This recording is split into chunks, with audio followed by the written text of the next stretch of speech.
In the heart of a sprawling urban labyrinth, where ambition and despair danced in the shadows, lived Marcus Thorne, a man of immense wealth and stark solitude. One evening, under the dim light of his study, Marcus faced a truth his wealth could not refute: he had no one to leave his empire to. A child, he thought, not from love but legacy, and thus began a pursuit not of the heart, but of necessity. Marcus was a man hardened by life's battles. His ventures had taught him trust was a luxury he couldn't afford, leaving him isolated in his success. Yet, beneath his cold exterior lay a man yearning for connection, even if he didn't recognize it. The city buzzed with the energy of 1,000 lives, the smell of exhaust mingling with the scent of fresh rain on pavement. In his penthouse, Marcus could hear the distant hum of traffic, a constant reminder of his isolation. His hands, accustomed to the feel of luxury, now sought something more tangible, more human. His quest led him to the city's underbelly, where he encountered Elara, a street artist with eyes like the dawn, painting her dreams on the walls of a forgotten alley.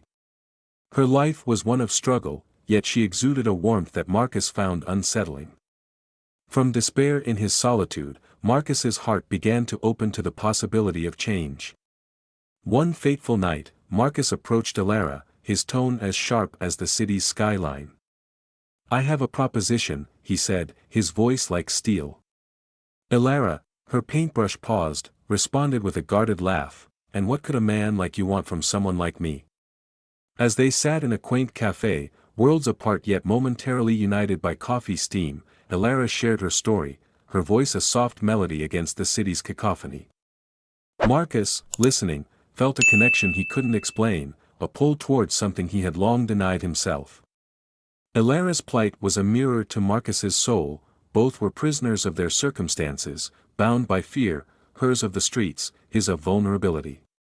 Their agreement was a gamble, a chance for Marcus to leave a legacy, for Elara to escape her chains.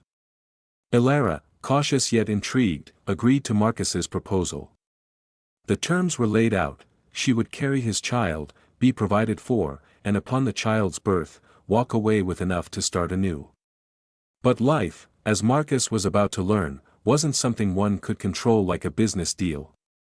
Months passed, and Elara moved into Marcus's world, a world of opulence yet emptiness. She was given a suite that felt more like a gilded cage than a home, with views of the city that reminded her of the freedom she once knew. Marcus, true to his word, ensured her comfort, but at a distance, observing through reports rather than personal interaction, until one day, he walked into her room to find her not on the balcony overlooking the city but sketching on the floor.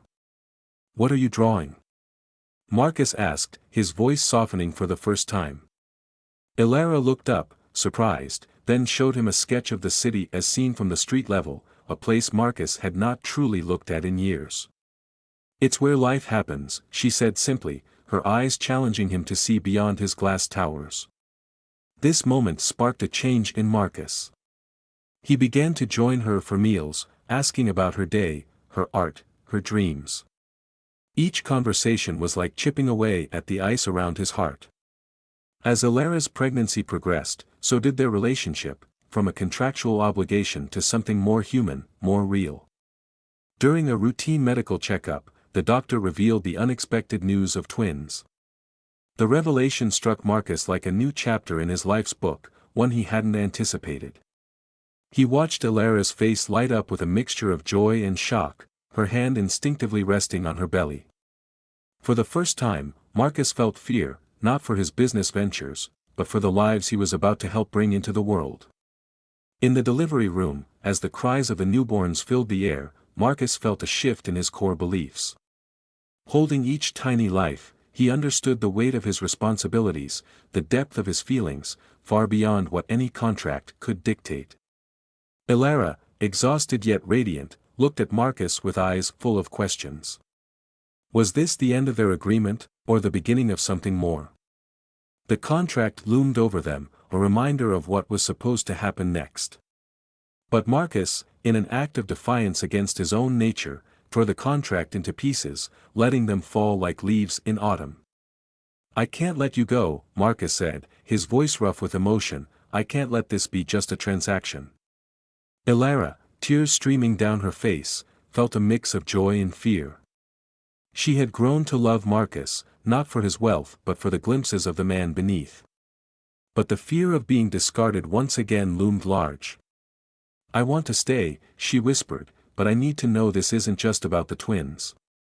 Marcus took her hands, looking into her eyes with a vulnerability he'd never shown. "It's about you, Elara. You've changed me, you've shown me what I was missing. I want us to be a family, not because of any contract but because I love you." Their journey was far from over. Marcus learned to be a father, changing diapers, singing lullabies with a voice more suited to boardrooms than nurseries. Elara, with her art, brought color and warmth into their lives, teaching Marcus the beauty of letting go of control. They faced sleepless nights, the twins' cries a testament to life's unpredictability, yet in those moments, they found unity. One day, while watching the twins play in the garden, Marcus reflected on his past. "I never thought I could be this happy," he admitted to Elara, who smiled, knowing the truth of his words. "You've given me more than I ever knew I needed," Marcus continued, "a family, a purpose, love." Elara, in turn, felt a peace she hadn't known since childhood. "And you've shown me that love can be built even through challenges," she replied, her voice warm. "Thank you for that." Their love grew, not just from shared experiences but from the daily acts of care and understanding. They made their home a sanctuary of laughter, where paint smears and baby giggles created a tapestry of life. Marcus, once known for his ruthlessness in business, was now celebrated for his charity work, inspired by Elara's compassion. She opened an art studio, teaching kids from the city's corners to find beauty in their surroundings, just as she had taught Marcus. Years passed, and the penthouse, once a symbol of isolation, became a home filled with love, art, and laughter. They held an intimate wedding in the gardens of their now shared home, where the twins, now toddlers, played under the watchful eyes of friends who had become family. Marcus and Elara spoke vows not of possession but partnership, of love that grows with each challenge. As you reflect on this tale, consider the barriers you build around your heart. Are they for protection or do they isolate? Share your thoughts below, inspire others with your story, and remember, sometimes the greatest legacies are born from the willingness to change. This story teaches us that true wealth lies not in what we own but in the connections we forge. It's a reminder that love, even when it starts as a transaction, can blossom into something beautiful if we dare to let go of control. Let this narrative inspire you to build bridges where once there were walls.